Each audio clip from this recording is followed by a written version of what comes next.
Տիկին Հակոբյան նախ այսօրվա նիստի ակնկալիքների մասին ինչ կորոշի դատարանը ձեր կարծիքով։ Դե իմ կարծիքով դատարանը չի որոշելու, դատարանը ընդհանրապես հայտնելու են որոշում, ինչ իրենց վերևից հրահանգած կլինեն։ Այսինքն ցանկացած դեպքում դա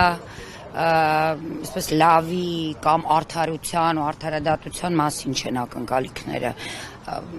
Սպասելու ենք, տեսնենք այս անգամ ինչ են հորինել իրենց SMS ուղարկողները կամ կոնկրետ հրահանգավորողները։ Տիկին Հակոբյան, մենք տեղյակ ենք, որ այս օրերին Արցախի Հանրապետության ազգային ժողովի նախագահ չեն կարողանում ընտրել։ Խնդրում եմ հայտնել, թե ինչու եւ ինչ խմորումներ են ընթանում այս բանը։ Ես բազմիցս մեկնաբանել եմ իրավիճակը եւ հիմքում դրել եմ, որ որևէ անհաղթահարելի բան չկա, եթե կա ցանկություն։ Եվ սկզբում խորը կասկածներ եմ ունեցել, որ հենց ի սկզբանե չկա ուղղակի ցանկություն այդ գործընթացի իրականացնելու տարբեր պատճառներով։ Նու հիմնականում բնականաբար այս իշխանությունների կողմից այդ ճնշումներն են, ահաբեկչությունն է,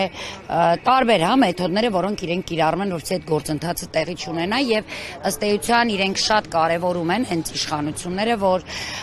ամեն բան, ինչ վերաբերում է Արցախին, դա արվի վատը, արվի հենց արցախցիների ձեռքով։ Եվ իրենք բնականաբար այս պահը օգտագործում են եւ այս մեկ տարին նոր ազգային ժողովի նոր նախագահի արկայության դեպքում եւս այդ ճնշումները բազմաթիվ ու բազմապիսի են եղել։ Սակայն վերջերս մենք բոլոր խմբակցություններով բացի մեկ խմբակցության ներկայացուցիչի ունեցել ենք հանդիպում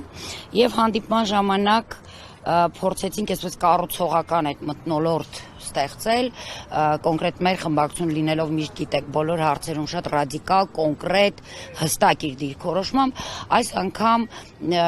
իրականում մենք տարել ենք քննարկումները այն ուղղությամբ, որ բոլորը գիտակցեն, բոլորը դրա կարևորությունը հասկանան ու գան այդ դաշտ։ Ես այս պայդրությամբ կարող եմ ասել, որ դա այս պահին ստացվել է եւ հիմա մենք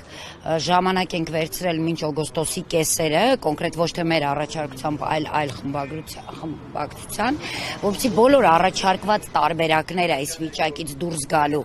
մենք կարողանանք ներկայացնել, յուրաքանչյուրը կարողանա եւ քննարկման արդյունքում գտնվի լավագույնը, այնուհետեւ իրականացնի, բայց այս պայդրությամբ ես վստահեցնում եմ, որ դուրս ենք եկել քննարկումից բավարարված այն առումով, որ միանշանակ պիտի տեղի ունենա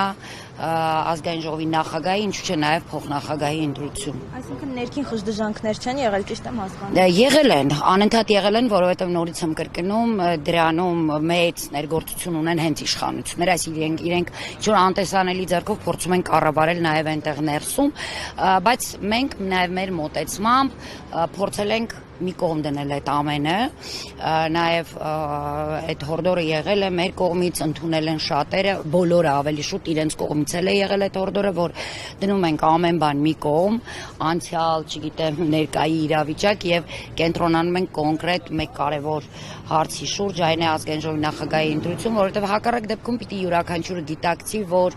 հենց ինքը մասնիկն է դառնալու այս դավաճանության, որը կատարվում է, շարունակաբար կատարվում է եւ այն վտանգները, որը հենց այդ հարցով պայմանավորված հյուսվում են Հայաստանի շուրջ, հենց